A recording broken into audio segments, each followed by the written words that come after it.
New wonderful Old Dutch Cleanser, the only cleanser made with activated seismotite, invites you to stand by for Nick Carter, Master Detective.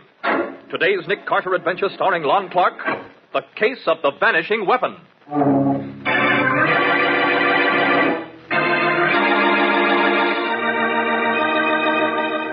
I, Dorothy, take thee, Wayne, to my lawful wedded husband, to love, honor, and cherish. Wayne, darling, please, let's move back from the edge.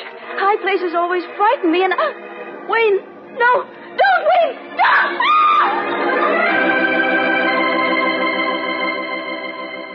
I, Emily, take thee, Wayne, to my lawful wedded husband, to love, honor, and... Don't keep swimming away from me, Wayne. Help me. You know I can't swim.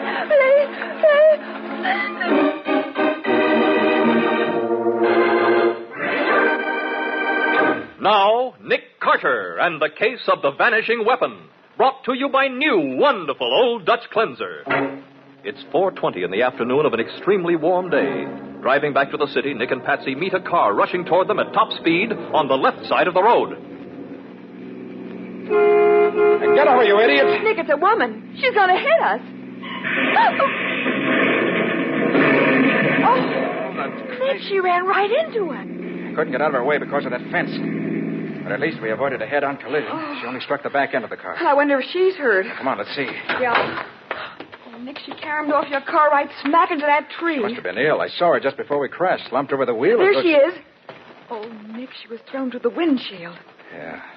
She's in pretty bad shape. Seems to be conscious, though. I can't die. Can you hear me? I can't. You're not going to die. You're going to be all right. He'll marry again. He'll kill his next wife, too. What did you say? For the insurance. I know it. I found out too late. I can't die. If I do, he'll do it again. He'll marry again. Oh, please, don't think about it now. She's dead. Oh. Nick, she wasn't delirious. She knew what she was saying. Do you think her husband really killed her? I don't know, Patsy. But I'm going to make it my business to find out.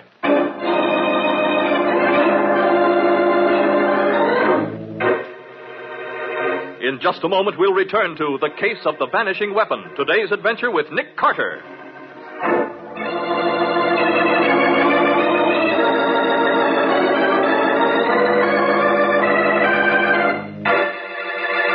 Yours, a thrilling new cleaning discovery. Yes, to give you faster, easier cleaning than any other cleanser, we've activated seismotite in Old Dutch Cleanser. When there's a sink to clean, a touch of Old Dutch Cleanser works dazzling magic. Just see new sudsing Old Dutch Cleanser go to work. It dissolves grease on contact. Quickly, easily, its sudsing action sweeps away dirt and stains.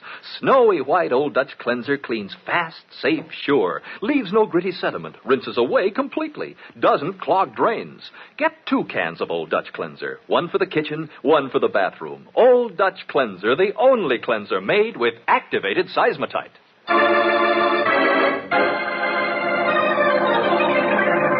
Now, back to The Case of the Vanishing Weapon, today's adventure with Nick Carter, brought to you by new wonderful Old Dutch Cleanser. It is a short time later. Nick and Patsy are talking with the chief of police of Elm City, the town the dead woman lived in. Well, that's the story, Chief. I've given you her exact words. Oh, I've known Kay Bolton since she was a little girl. Well, do you know her husband, too? Sure, he came here from out west someplace, I understand. They've been married long? Well, about a year, I guess. I see. Kay was a widow with a good farm, little money in the bank. I guess Bolton knowed a good thing when he seen it, and he just swept her right off her feet. What did her family think about it? She don't have no family except a brother, and he was away at the time. You see, he builds bridges. I see.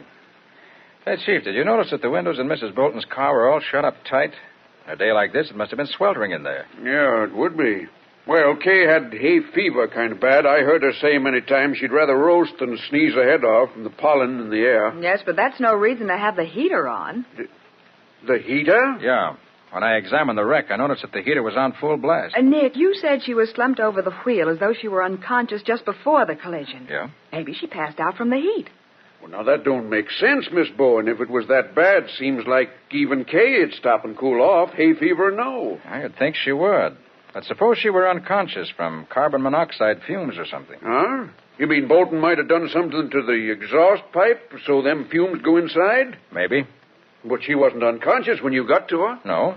But the shock of the wreck could have snapped her out of it. Well... Look, Chief, suppose we don't say anything about our suspicions until after we talk to her husband. Yeah. Yeah, and let him think he's put it over on us, huh? And I'll have the autopsy performed as soon as we get back to town. Yeah, but you'll need the husband's permission, won't you? And he'll never give it if he's guilty. You've got something there, Miss Bowen. Well, nevertheless, let's try it anyway. Maybe we can learn something from his reaction when we suggest that autopsy.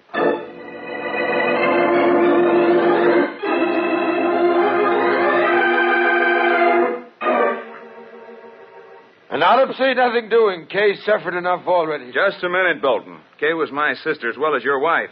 And if the chief thinks an autopsy would serve any useful purpose, I'm in favor of it. But what useful purpose? An autopsy would show whether there was anything in her system that would make her unconscious, What Mr. Bolton. difference does it make? She's dead. Autopsy won't bring her back. Did she have any insurance, Mr. Bolton? Yes, we had a joint policy for $20,000 payable to the survivor. And this farm, who gets that? Well, I don't know. We never discussed it. Well, you get it, Bolton. Huh? Kay wrote me she'd made a new will after she married you, leaving you everything. I didn't know. Well, there won't be any autopsy, and that's final. As Kay's brother, I have something to say about that. And if there's any suspicion that her death wasn't accidental... Do you have any reason to think that, Mr. McEwen? Well, why else would you want an autopsy? And why would you want to know who benefits by her death? If there's any doubt, I want it cleared up. And you should too, Bolton. Well, I do, Mac, of course, Well, but... then just sign this paper giving your consent. Well, very well. Give it here. There you are. Mr. Bolton, I don't like to butt in, but I can't find the housekeeper. Well, no she place. went to her room, Sam. She's all upset. Oh. Well, Mr. Mack, that 5 gallons of ice cream Mr. Bolton got for the party tomorrow, she didn't put in the deep freeze, and it's all melted. I was wondering... Throw it out. Do anything you want with it. Only get out of here and go back to your work. Oh, yes, sir. Who's that, Chief? That's Sam Webb, the hired hand. What you doing here, Chief? Ain't nothing wrong, is there? Yes, Sam, it's Mrs. Bolton. She's dead. No. Wrecked the car, did she? What makes you think that? Huh? Why, just the first thing that popped into my head, I guess.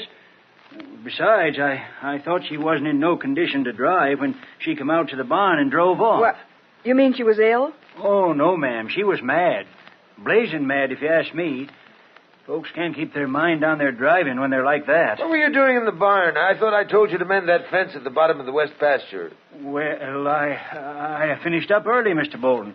So I thought I'd clean out the stalls and do some repairing. I was there when you come in. Sam, did Mrs. Bolton tell you what she was angry about? No, sir, but she was good and mad. Oh, it wasn't anything, Mr. Carter. Bolton was late getting back with the car, and Kay had an appointment in Elm City.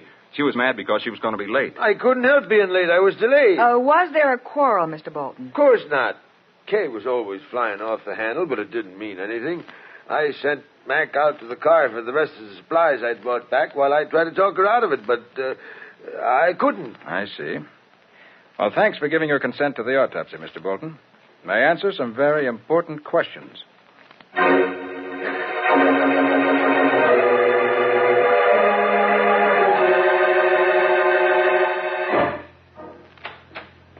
Oh, good morning.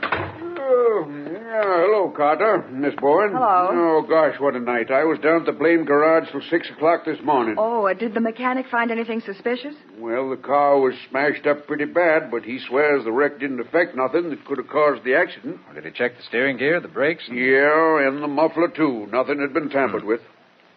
And the autopsy showed absolutely no trace of carbon monoxide in her lungs or blood. No other poisonous gas, for that matter. And she wasn't drugged either. I guess we was wrong about Bolton doing it. Maybe she did fall asleep at the wheel. No, I doubt that, Chief. Anyone who was as upset and angry as Sam said Mrs. Bolton was just wouldn't doze off. Are you still trying to make out it was more than an accident, are you? Oh, we're sure it was. Well, now, if Bolton caused that wreck without tampering with the car and without drugging her in any way, he's committed a perfect crime. A murder without a single clue. I wouldn't say that, Chief. Every unexplained fact is a clue. And there's several in this case. Such as what? Well, why was Sam so sure she'd been killed in an auto wreck? Why should her dying words have been about murder for insurance? And why was she driving with the heater turned on? Okay, if you're looking for unexplained facts, what about the ice cream? Well, what about it? Well, now, Bolton brought that back from town at 4 o'clock. Uh-huh. And when we was there at 7:30, it was all melted, according to Sam. Oh, well, that's only natural. The housekeeper forgot to put it in a deep freeze. Miss Bowen, we get them 5-gallon containers of ice cream for picnics and such. We get 'em early in the morning. And they're still as hard as a rock when we eat supper. By George, that's it. Huh? Huh? Well, what's what? That's what killed Mrs. Bolton. The weapon that vanished into thin air. Vanished? Literally and completely, without leaving a trace. What? Then there's no way of proving it, is there? Not unless we can get a confession. And anybody smart enough to think up a scheme like that won't be easily bluffed. Now, look, Carter, where would you get a weapon that would vanish that way? At your local creamery, just as Bolton did. Oh, Nick, you're not saying that Mrs. Bolton was murdered with 5 gallons of ice cream? No? If it wasn't for that ice cream, she'd be alive right now. Oh, Nick. Come on, let's drive out to the farm. Now I've got something to work on.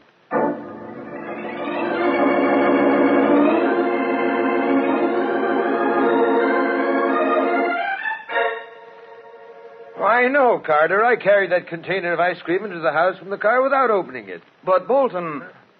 Yes, McEwen, were you going to say something? Well, only that when I went through the kitchen to get the other things out of the car, I noticed that the seal on the container was broken. Well, I didn't break it. Perhaps the housekeeper... No, Mr. Bolton. I asked her. She was upstairs at the time. Well, what's the ice cream got to do with it anyway, Mr. Carter? Plenty, McEwen.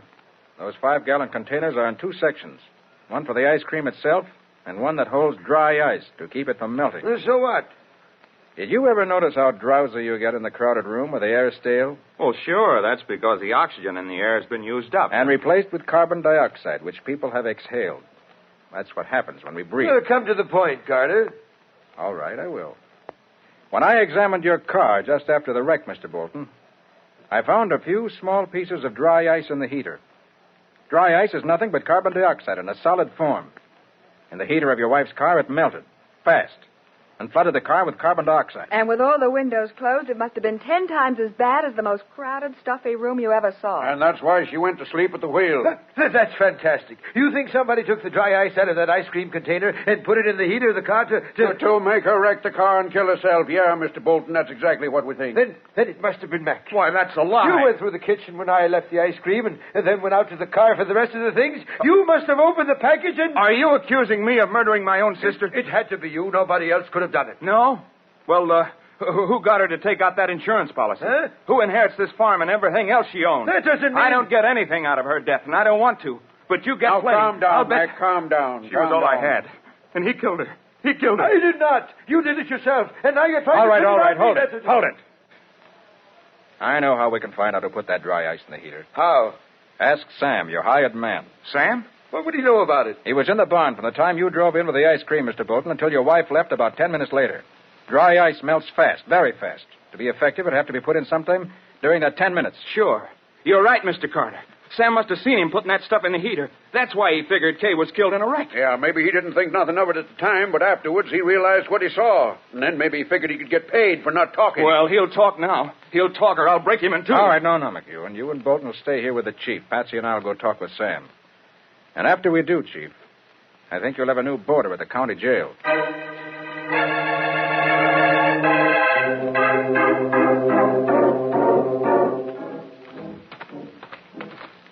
Nick, you didn't really find any dry ice in the heater of that car, did you? Why, of course not, Patsy. I told you I'd have to bluff. Yeah, but if Sam did see something, it won't be a bluff any longer.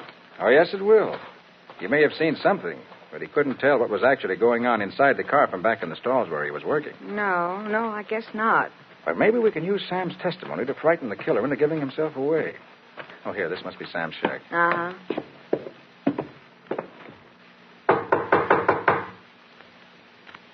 He must be here. We know he's nowhere else on the farm. Yeah. Let's see if the door's locked. No, it isn't. Come on in. Right. Oh, Nick, look. There on the floor. Oh, that's Sam. Nick, he's dead, isn't he? Yeah. Shot through the head. Probably sometime last night. Look around the floor. See if you can find an empty cartridge. Right. If he was killed with an automatic, there's a chance the empty shell's on the floor somewhere. Well, if it is, I'll find it. Here. Here's something. What is it? Somebody knelt down beside the body. There's a perfect knee print and a smear of blood. You can even see the weave of the material the trousers were made of. Some sort of coarse tweed. Nick, I found it. The cartridge shell? Yes, it was under the table. Here. Uh-huh. Now we can really get down to business. Yes, this time we've got a weapon that can't vanish into thin air.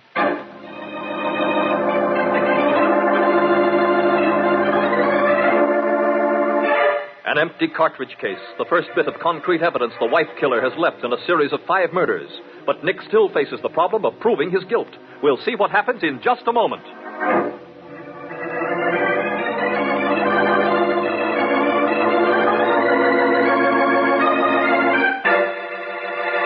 An important announcement.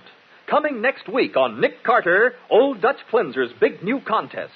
Listen so you can get an early start in this easy, fascinating contest that pays off with loads of valuable prizes. And remember, we've activated Seismotite in Old Dutch Cleanser. Its amazing sudsing action sweeps away dirt and stains, cuts grease on contact, cleans fast, safe, sure, leaves no gritty sediment, rinses away completely, saves you time and work, helps you keep your house at its shining best. New sudsing Old Dutch Cleanser is at your grocer's now in the same familiar package. Get 2 cans tomorrow. 1 for the kitchen, 1 for the bathroom. Old Dutch Cleanser, the only cleanser made with activated Seismotite.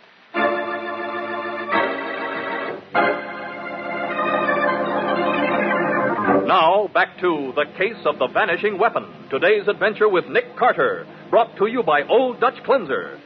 At the farmhouse, Nick and the chief are trying to find the automatic with which Sam Webb, the Bolton's hired hand, was killed. Mac has admitted owning such a gun, and they've gone to his room to get it. There you are, Mr. Carter. But I swear I haven't touched that gun since I came back 2 weeks ago. Did Bolton know where you kept it, Mac? Well, I don't know, Chief, but it wouldn't have been hard to find. I didn't even know he had a gun. Oh, this is a 38.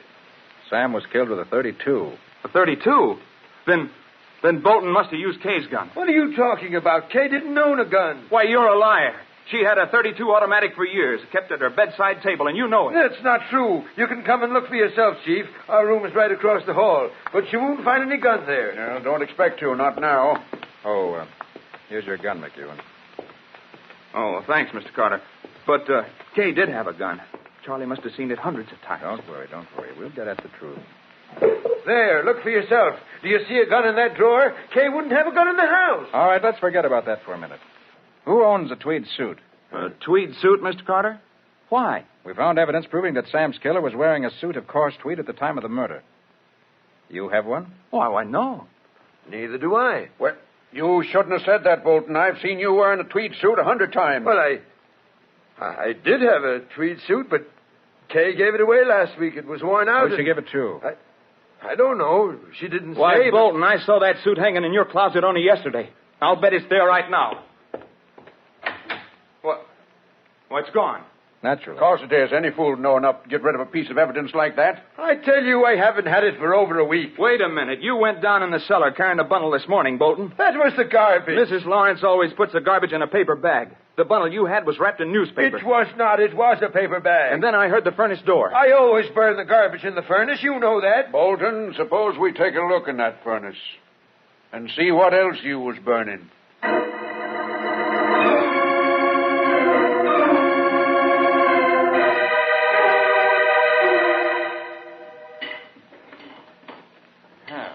Here's another scrap of tweed that didn't burn. That's part of your suit, ain't it, Bolton? Yes, but I didn't put it there. Mac did it. He's framing me. Oh, sure. He is, I tell you. Everything you found could have been done by him, couldn't it? He could have put that dry ice in the car heater as well as me. He could have shot Sam and put that suit in the furnace. And now, wore couldn't the suit to kill Sam, too, I guess. Why, you blame fool. Anybody can see that Mac couldn't get into your clothes to shoehorn. He's twice big as you are. And I never owned a tweed suit in my life. Anyway, the knee print by Sam's body had exactly the same weave as this tweed that was burned in the furnace. Now, wait a minute. Did you find something else, Nick? I'll say I did down among the ashes. Look. That's it. That's Kay's gun. I never saw that gun before in all my life. Any fingerprints on it, Carter? Afraid not, Chief. The whole outside is burned clean. Yes, but a ballistics test will show if it's the gun that Sam was killed with. Won't it, Nick? Without a doubt. Even if it's the same gun, that doesn't prove anything. Well, here's something that does, Bolton. A perfect set of fingerprints. Prints? Well, I thought you said the gun was burned clean. The outside was, yes. But there's a fine set here on the cartridge clip. I thought they might have been overlooked. That's smart thinking, Carter. Well, how come the cartridges didn't explode in the fire, Nick? Well, the clip's empty, Patsy. Oh. But the prints are nice and clear. They're not my prints. I never saw that gun. Yeah? Well, now, I'll just take that clip over to the county seat and let the fingerprint man there have a look at him. Oh, if you don't mind, Chief, I'd rather take this to the fingerprint lab in the city. Huh? What's the matter with Joe Parker over at the county seat? Well, he may be perfectly all right, but... Well, look, let me have my own way, will you, please? I'll stay at the hotel in Elm City tonight, drive into the city tomorrow, and have a report you can depend on before tomorrow evening. Well, okay, keep the blame clip. And you, Bolton, come on. I'm locking you up where you can't get out to commit no more murders.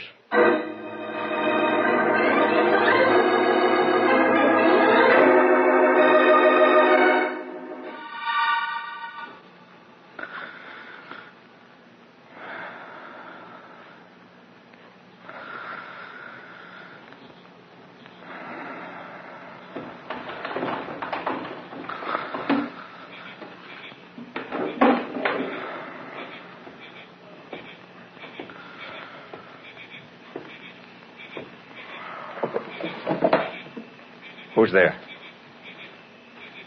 Who's in the room? Who is it? Don't move, Mr. Carter. You're a fine target under that bed lamp. McEwen. What are you doing here? I came to get something that belongs to me. That clip with the fingerprints on it. What? And those are your prints.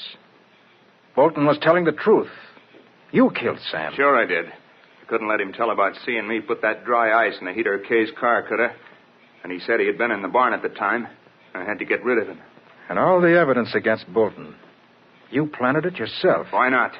Somebody had to be the patsy. And I could see you suspected him already. Nobody knew I had that .32. So I said it belonged to Kay. And who can prove that it didn't? And you planted it in the furnace for us to find, together with a tweed suit. Sure. That suit was the smartest part of the whole frame-up.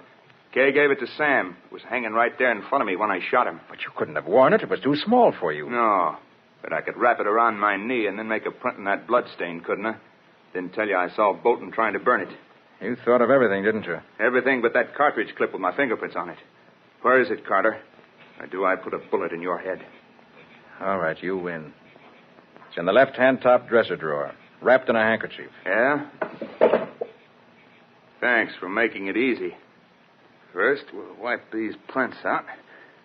And then, Mr. Carter, I'm afraid I'll have to get rid of you. And now, hold on, McEwen. You've destroyed the proof against you, and I let it go at that. I can't let you talk about this little visit. Look, McEwen, don't... Shut up. I said I was going to get rid of you, and I am. So...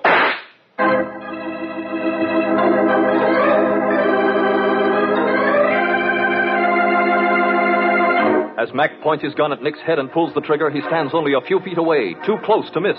We'll see what happens in just a moment.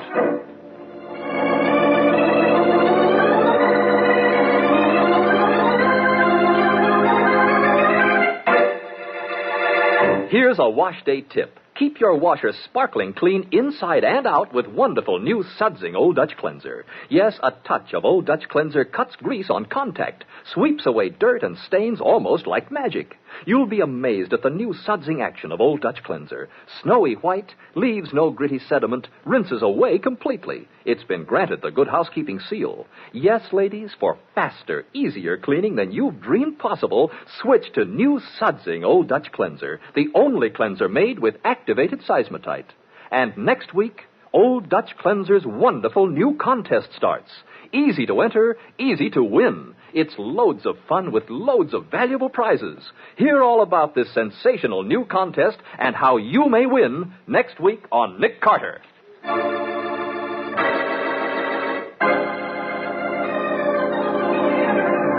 Now for the conclusion of The Case of the Vanishing Weapon. Today's adventure with Nick Carter, brought to you by new, wonderful Old Dutch Cleanser. In Nick's hotel room, he faces a killer with a gun who says, I said I was going to get rid of you, and I am. So...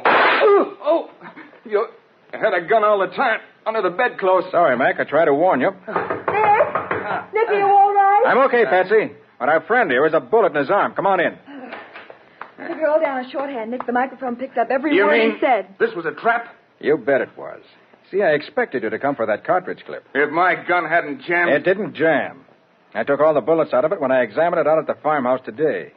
But I couldn't be sure you hadn't discovered that and reloaded it, so I had to shoot first. What's the matter in there? Who fired that gun? What's going on? Everything's under control. Call the chief of police, will you? Sure, Mr. Carter, sure. I'll get him here in 2 shakes. Where's your proof, Carter? My fingerprints aren't on the cartridge clip anymore. Your confession before 2 witnesses is proof enough, McEwen. And as for those fingerprints, I was bluffing you. Why, you So far as I know, there weren't any prints on that clip.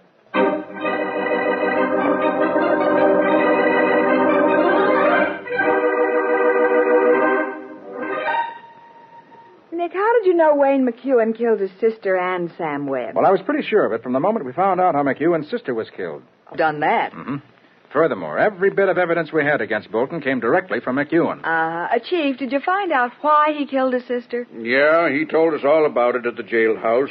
Seems his bridge building business ain't been so good these last few years, so McEwen drummed up a sideline of getting married and then killing off his wives for their insurance. Oh, then he was the one Mrs. Bolton was talking about just before she died. Right, Patsy. Yeah, but how'd she ever find out about this? McEwen says she was cleaning up his room the day before she was killed, and she came across some of his private papers that he'd forgotten to put away. Uh-huh. She didn't know he'd been married at all, so when she found a marriage certificate, she got curious. Oh. And what she found in the rest of the stuff gave her a pretty good idea of what'd been going on. Then that night she accused him of killing the 2 girls, and he admitted it. When he asked her what she was going to do about it, she said she hadn't made up her mind. Well, if I'd been in her place, I'd have turned him over to the police. Oh, she wanted to, Miss Bowen, but he was her only brother, and she couldn't quite make up her mind to do it. But Mac didn't dare to take any chances. So he killed her. Yeah, he was pretty clever about it, too. He almost got away with it. Yeah. But when he killed Sam, he outsmarted himself. Well, you know the old saying, Nick. Give a killer enough rope and he'll hang himself. So he will, Patsy. So he will. Every time.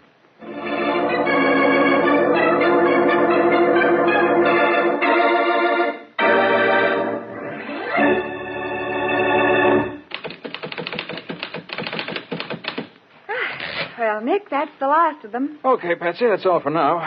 You better go home and change. Remember, we're meeting Bill and his wife at 7:30 for dinner. Well, how about after dinner? I want to know how to dress. Well, Bill said something about taking in an amusement park and ending up with a boat ride on the river in the moonlight. Oh, hold on. Take it easy, Carter. Hey, for heaven's sake, Patsy. Amusement park, boat rides, redheads, penicillin. Okay, I get it. I don't want to end up at the bottom of the river just because the ticket seller was a beautiful redhead who posed as a model. Hey, hold on, Patsy. Let's tell about that adventure next week. We'll call it The Case of the Purloined Penicillin.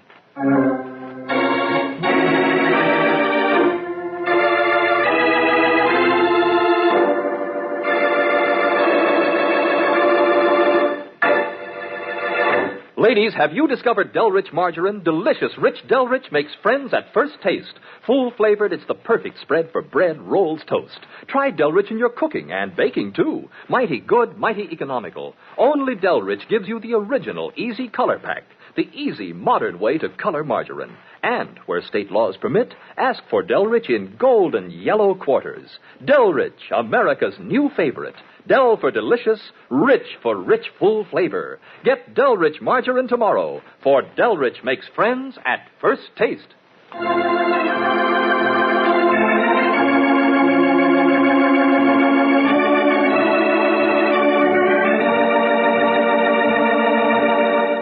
Nick Carter, Master Detective, is presented each week at this same time by the Cudahy Packing Company. It is produced and directed by Jock McGregor and is copyrighted by Street & Smith Publications, Incorporated. Lon Clark is starred as Nick, and Charlotte Manson is featured as Patsy. Today's script was written by Jim Parsons, with original music played by Henry Silverne. This program is fictional, and any resemblance to actual persons, living or dead, is purely coincidental. This is Michael Fitzmaurice saying, when minutes count, use new, wonderful Old Dutch Cleanser.